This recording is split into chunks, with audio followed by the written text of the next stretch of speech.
The stars of the show, give them a rapturous round of applause. Please introduce our guest panelists.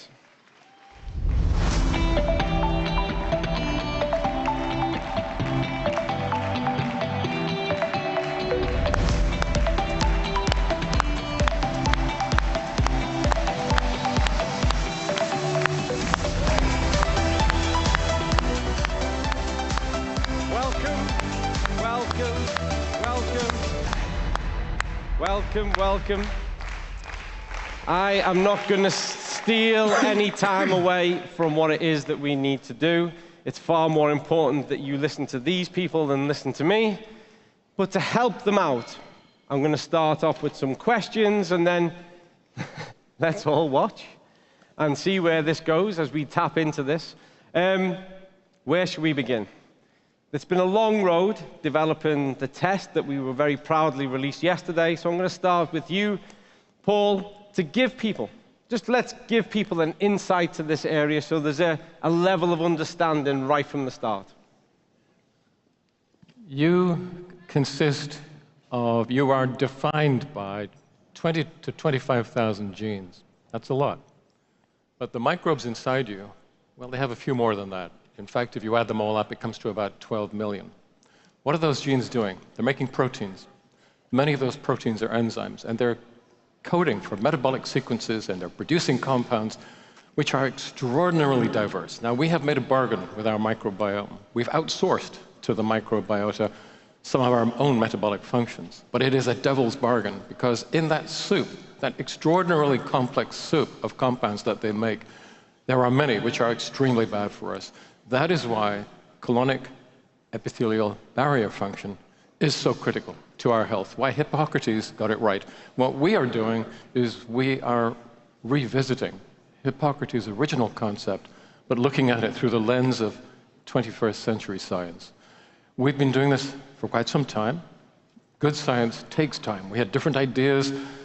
Some of them didn't work. Some of them turned into dead ends. They looked promising at first. And then Martina made a huge breakthrough. And we started to go down the road towards looking at tryptophan and its various metabolites, culminating in the test that you have access to now, and which Thomas has done such sterling work in bringing to the market. Wow. So there was a wow for the information, but I'm going to be really honest, because I had to watch the clock. That was bang on time.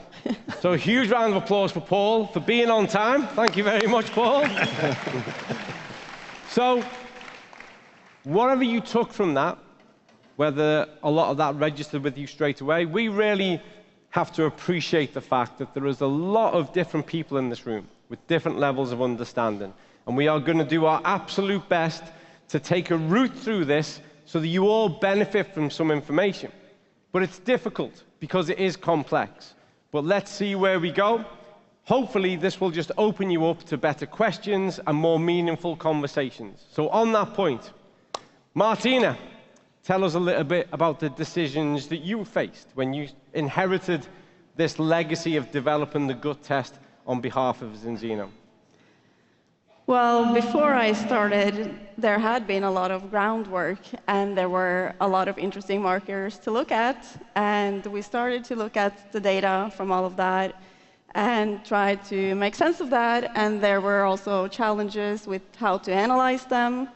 And we took some different directions. We looked at some markers in terms of identifying this traditional leaky gut. But I wanted something that could also tell you more about not just if you have leaky gut, but the function. Some markers that tell us more about the functional output and how, because we know that the gut is like our second brain, and it connects to the rest of our system. So it would make sense then to look more broadly in the system and at markers that work systemically. And that's how we ended up with tryptophan and its metabolites. Do you want to pick up from there, Thomas? Because yeah, I was really happy when we made this turn, because those short-chain fatty acids, they were really problematic, because they are produced by bacteria from fibers, and we have bacteria all over, on our skin, in the eyes, in the gut, and all the things we use. And fibers are also all over. So we had this massive issue with background on everything when we developed the methods. So we really struggled for many years. So Martina's switch here was really welcome. It's quite fundamental. Yeah, thank you. I'm going to actually take it to you for a second, though, Paul. Because what you've got to imagine is that there's been a lot of years' worth of deliberation and consideration behind the development of this test. And a lot of us have come in at different points. But Paul, out of us all, you're one of the two, really, who've been there in the background of this for the longest. So give us something of an insight to your experience of where the initial ideas started and where we've ended up. Well, traditionally, as I'm sure many of you know, the people who have studied this area they've relied on fecal analysis. And a lot of work has been done, and really none of it has panned out. And the reason is that what you're producing at the end of the digestive tract is a long way away from the active sites. It's so complicated, and it's so dynamic. Your microbiota is like an ocean with currents and waves and rippling through it. It changes with every meal that you eat, with every change that you experience. And there's not enough usable information there. Even if we could find useful information, how could we translate that into commercial practice? You cannot send samples of shit through the post. The mail service is, for some reason, the post office doesn't like it. But by looking for analytes in a blood sample, we already have established a mechanism for doing this with the balance test. And this allows us to take this form of analysis, this investigation, we can make it convenient. You can do it for yourselves, you can do it at home. And as with the balance test, drop it into the mail, and then you get your results back. This is a huge resource. Not only is it telling us about what's happening at the population level, we know there's a problem there, and now for the first time we can really measure it, but it gives you a tool that you can use to find out if there is an issue, and if so, how you can rectify it. This is translational medicine, Colin, I would say, at its best. Mm-hmm. The science has been done. When I say it's being done, it's not finished. It's continuing. There are some really interesting new developments which will be reflected in new generations of the test and new generations of Xenovitic. But what we have uniquely in the scientific community, we have you. We have XinXino. We have an amazingly effective translational mechanism, which means that we can get the word out, we can get the product out, you can use it and get it into the community and make things happen. My colleagues at Oxford, Page, other universities would give their eye teeth to be where I am today. It's such a privilege to be here with my colleagues here today and with you, and I'm so grateful. So, you've hit on an interesting part, and this is really important. The tool you now have gives you an insight, and whenever you monitor a human factor, you can manage a human factor. And you are the outcome of the things you do most often, and consistency is key. And so now what you have in your hands is a tool whereby you can implement a base test, and what we're encouraging everyone to do now is retest at 120 days. So just like the balance test, you're going to take snapshots. But the important part is everything you do in between. But let's go back and look at those key factors of what we're measuring, why we selected them. So, you've got to learn a new language. So, Martina, tell these good people about things like IPA and tryptophan and kinorine. How much time do we got? You've got 3 hours. No. Be a break. No, but just to build from what I said earlier, we wanted something that's functional, and we wanted something that represents your fiber intake and your microbiota, and that's when we discovered IPA, and seeing how that is part of tryptophan metabolism and how that is so tightly regulated in the body. And just looking at all the research of this marker, that is not just a reflection of your fiber intake and your diversity in your microbiota, but also the mechanistic effects that this marker has from supporting gut barrier strength and antioxidant defense, and even modulating your immune tone. Yeah. So when you approached us the first time, you know, you had this long list. Yeah. Like 50 different compounds, you know? Very eager, yeah? And I tried to calm it down a little bit. Okay, let's try to narrow it down to 10, maybe 12. And actually made it down to 5 in the end. Yeah. Which I'm really happy, because to do 5 metabolites, you know, very different concentrations in one single drop of blood, it's not that easy. You know, even doing this in a regular blood plasma sample where you have ample amounts of blood is quite tricky. So to do this in dry blood spots, it's really pushing the limits. So we had to come up with a method, an extraction method, that will pull out these metabolites efficiently, all of them at the same time, chromatographic separation step to separate them and many, many others into single peaks molecules. And then, because these metabolites are present in very low and very high concentrations, we need to have a detection principle that has a very wide dynamic range. So this was the challenge.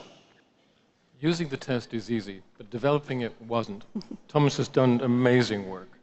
And we are, again, very lucky to have him as part of the team and the VITAS facility as part of what we have. The result is a test which is apparently simple. It's simple to use, but it is providing a window into the microbiota and into the functioning and the health of the gut, which no one else has. This is a world first. It is owned by Zinzino, and eventually... And on top of that, you know, we're not getting 1 sample, 10 samples, or 100 samples. I know that during this event, more than 10,000 kits has already been distributed. So we need to prepare for hundreds of thousands of samples the next year or so. And this is perhaps the biggest challenge of all, you know, because if everything is perfect, you need to have this on top. And for the balance test, you know, we had 15 years to optimize this method. So now it's almost flawless, and we can do like 50,000 samples in a month with no problem. But this time, I was asked by Dag Ørjan and the scientific team to have a method ready day 1 for at least 50,000 samples the first year. And this is quite challenging. In the future, every doctor will want to have access to this test. Oh, I forgot, there won't be any doctors.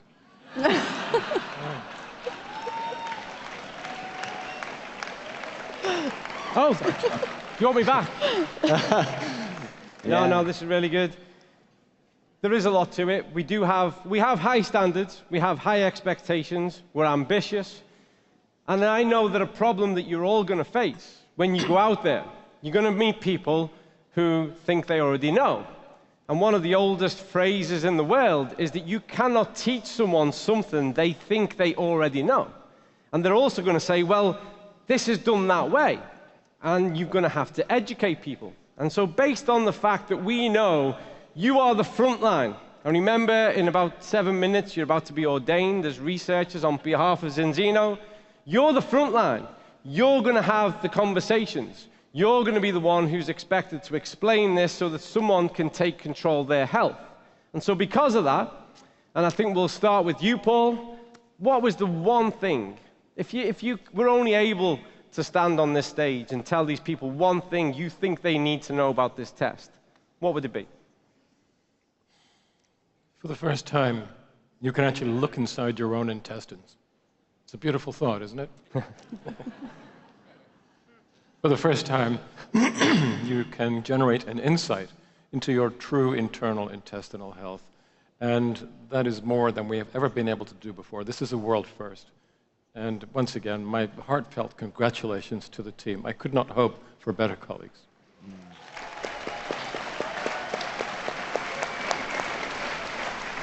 Okay. Now, Martina. So I work very closely with Martina. She's a full-time member of the science, the research team at Zinzino.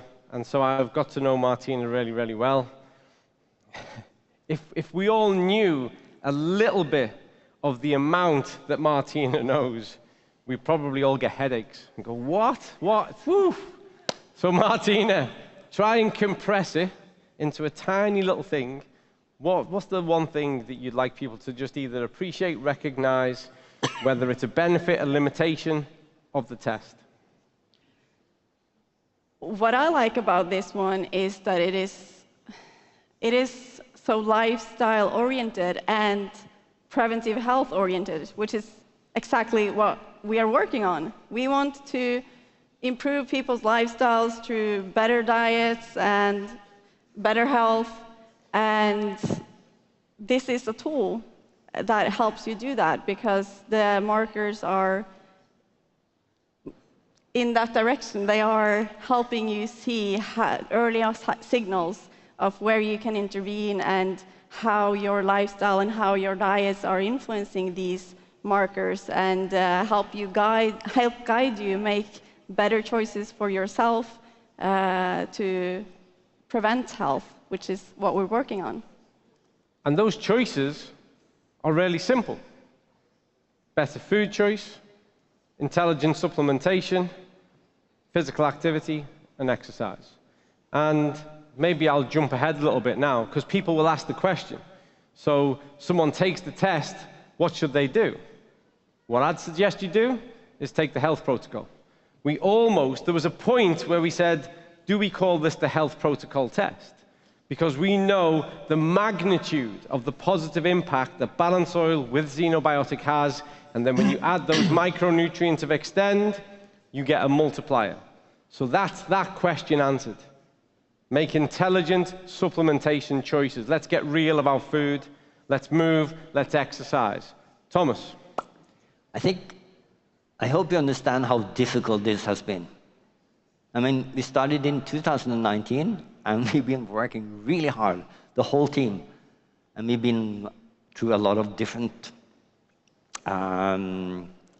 solutions, validating, new development, validating again, and we almost reached all the criteria. But it's been so difficult, and now we have it. And you should understand that this is really unique, We are operating in blood, which is far better than using the fecal samples. And that it's fully validated, you can really trust the result. And actually, in addition to the GMP accreditation that we are now aiming, together with Zinzino, for the ISO 17025 accreditation as well for this assay and the other assays. So it is top-notch. It will be a unique service that you have at your hands to study the things that Martina mentioned. This is my message to you. Thank you very much. So, without any question, without any framework, we have a couple of minutes left, and I'm going to leave you a couple of minutes to say any final words before I wrap this up. Is there anything you feel we've skipped through? Are you happy that we've discussed IPA, kinorine, tryptophan, that these people are going to go out there now and get tattoos? Tattoos, yeah. IPA tattoo, yeah. Get an IPA tattoo. Yeah. So final thoughts, totally open. Never mind about the change they can make. We know all about that. Something we've not discussed about the test that people might need to know. Final thoughts, open. I think this puts us far out ahead of the rest of the supplement industry. Well, that goes without saying. I think it actually puts us out in advance of anything that the rest of the medical profession has yet achieved, far ahead of the pharmaceutical industry. It is necessary to create a new system of healthcare. The current system, which is crisis management, is ruinously expensive. It's extremely cruel. It's not cost-effective. And it just doesn't work at the population level. We need to move on to a different system. What you're witnessing is one of the seminal events in the birth of a new, genuinely preventative healthcare system. And this is one of the tools that will be a part of this huge transition. Most people never get to experience their full biological potential. You're held back by your diet and lifestyle. What we're trying to do is to unlock the potential that each and every one of you have. That's something to aim for. I would like to add that this, yes, very good. I would like to add that this is ongoing research, and the research is happening now, and we actually need you on our team to do this research in the months and years to come. So I really hope you will use the test, give us the feedback, and help us and Martina to adapt and optimize the reports and the advices and what we learn from you guys using this test. And so on that point, because we are over time, I'd like everybody in the room, everybody, to stand up. Please stand up. I'm sure there was an American rapper who said that once. So the key thing that you will have now, you have a tool. The feedback that you will get is very similar in some ways to balance test. You will see ratios. You will see how IPA is compared against kynurenine, against tryptophan. It will be scored, it will be color-coded. But this is just the beginning. We have crowd science. We have this incredible traveling blue zone of amazing people who reach into parts of the world that any other industry would only dream of. And so you are with us on this journey. You are going to go out, you're going to take the test, you're going to share the test, you're going to add to that knowledge, that understanding that will empower us to make changes, to fine-tune, to adjust, and do more by all of you. So I now announce and accredit each and every single member of this audience as a full-time member of the Zinzino research team. Go out there together with us and let's change the world. Thank you very much. Thank you very much. Put it in your pocket, don't leave home without it, no. Trust your intuition, no more bad decisions, oh. So now,